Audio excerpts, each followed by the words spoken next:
अस्सलाम वालेकुम नाज़रीन, मैं आपका मेज़बान मोहम्मद शरफुद्दीन सच न्यूज़ में आपका इस्तकबाल करता हूं। देखते हैं आज की अहम खबर। आज की हमारी ये खबर गोशा महल के एमएलए राजा सिंह को लेकर, जिन्होंने फिर एक बार फेसबुक पर आकर ट्रिपल तलाक बिल पास होने पर खुशी का इजहार किया और इन्होंने कहा कि मुसलमानों के फायदे के लिए हो रहा है, जबकि मुसलमानों के फायदे के लिए काम है ही नहीं और राजा सिंह को फिक्र करने की जरूरत नहीं है, क्योंकि राजा सिंह अब वाकई में औरतों की भलाई चाहते हैं, औरतों के लिए कुछ अच्छा चाहते हैं। तो सबसे पहले यशोदा बहन को इंसाफ दिला दीजिए, जो कि हमारे प्राइम मिनिस्टर की वाइफ है या शरीक हयात है, जोरू है, जो भी है, उनको आप इंसाफ दिलाइए। मोदी जी के घर यशोदा बहन को लेकर जाइए राजा सिंह, अगर तुमको औरतों की फिक्र है तो।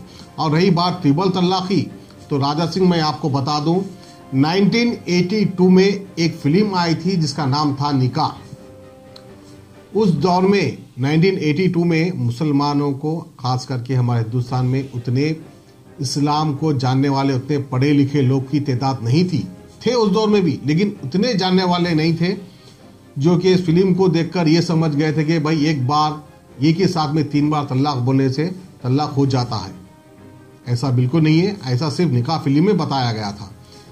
इस्लामी कानून अलग है, एक बार नहीं बोल सकते, उसके लिए मुद्दत दी जाती है, टाइम दिया जाता है, फिर उसके बाद सेकंड तलाक बोलते हैं, फिर उसके बाद थर्ड तलाक बोलते हैं, इसी तरह टाइम दिया जाता है। खैर राजा सिंह को तो नहीं मालूम उनको इस्लाम के बारे में क्या मालूम। बहरहाल हम आपको दिखाते हैं राजा सिंह का ये बयान। भारत माता की जय। मैं मेरी सभी मुस्लिम महिलाओं को बधाई देना चाहूंगा। और आज 3 तलाक के ऊपर जो पार्लियामेंट में जो बिल पास हुआ है, इसके समर्थन में 245 लोग थे कि ये बिल पास होना है, और 11 लोग जो हलाला के समर्थन में थे, जो 3 तलाक के खिलाफ के समर्थन में थे। 11 लोग में से एक तेलंगाना राज्य के एमआईएम पार्टी का असदुद्दीन ओवैसी भी उसमें, उन 11 में एक। कई वर्षों से 3 तलाक के ऊपर बिल आना है, ये कई वर्षों से भारतीय जनता पार्टी का एक टारगेट था कि किसी भी हाल में 3 तलाक को रोकना है। और बहुत सारे लोग इसका विरोध करें, वो आज जाकर 3 तलाक के ऊपर बिल पास हुआ है। मुस्लिम महिलाओं के लिए आज ईद का दिन है। साथ ही साथ मैं टीवी वॉच कर रहा था कंटिन्यू, कई लोग अनेक प्रकार की बात कर रहे थे, उसमें से एक असदुद्दीन ओवैसी जो 3 तलाक के बिल के विरोध में बहुत विरोध करे। तो मैं असदुद्दीन ओवैसी को यह कहना चाहूंगा कि 3 तलाक का दर्द क्या है, उन महिलाओं से जाके पूछो जो आज सफर हो रहे हैं, 3 तलाक से प्रभावित है। ऐसी कई महिलाएं हैं जो आज बहुत ही दिक्कतों का सामना वो कर रही है। मैं समझता हूं असदुद्दीन ओवैसी की फैमिली में किसी ने तलाक नहीं दिया होगा, इसलिए उन महिलाओं का दर्द असदुद्दीन ओवैसी को पता नहीं है। कल आपकी बेटी की शादी है, हमने सुना है, इसके लिए मैं आपको मुबारकबाद भी देना चाहूंगा। भगवान ना करे कि उनको भी कोई तलाक दे दे, क्योंकि वो दर्द क्या है आपको पता चल जाता था। लेकिन सभी महिलाएं, सिर्फ हम मुसलमान नहीं, भारत देश में रहने वाली सभी महिलाओं का मान सम्मान करते हैं। कोई भी महिलाओं को किसी प्रकार की कोई दिक्कत ना है, ऐसा हम भगवान से प्रार्थना करते हैं।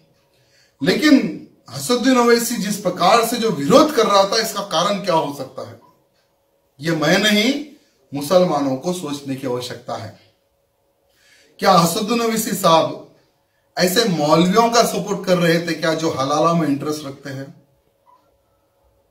क्या ऐसे लोगों के ऊपर जो समर्थन ज्यादा इनका रहता है क्या, जो बार बार 3 तलाक देते, दूसरी शादी करते, तलाक देते, तीसरी शादी करते, तलाक देते, चौथी शादी करते? यानी महिलाओं का दर्द तो पता नहीं, लेकिन महिलाओं के शायद जिस्म से खेलने इनका एक आदत है, ऐसा मैं समझता हूं।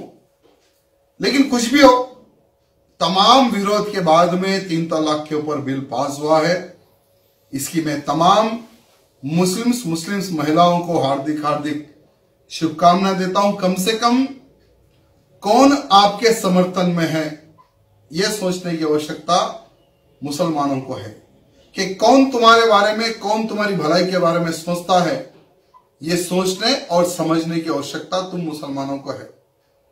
भारतीय जनता पार्टी ने तो उनका काम कर दिया है और ऐतिहासिक काम किया है। भूलो ना भूतो ना भविष्य कोई ऐसा ऐतिहासिक काम नहीं कर सकता था जो मोदी सरकार ने, मोदी जी ने किया है। आने वाले समय में चुनाव है तो क्या ऐसे लोगों को आप लोग सपोर्ट करेंगे जो 3 तलाक का विरोध करते हैं, महिलाओं का मान सम्मान नहीं करते हैं? यह सोचने का अब मुसलमानों को समय है कि किसका साथ तुम्हें चाहिए। सबका साथ, सबका विकास बोलने वाला चाहिए या सिर्फ मेरा ही विकास बोलने वाले ऐसे असदुद्दीन ओवैसी जैसे लोग तुम्हें चाहिए? ये तुम्हें सोचने समझने की आवश्यकता है। धन्यवाद। मुबारक रिश्ते, रिश्ता आपका, कोशिश हमारी। मुबारक रिश्ते ने हजारों रिश्तों को अंजाम दिया है। डॉक्टर, इंजीनियर, NRI और म्यारी रिश्तों के लिए राब्ता करिए। मुबारक रिश्ते, टोली चौकी, गहना ब्राइडल स्टोर के ऊपर। फोन 8121 100 900।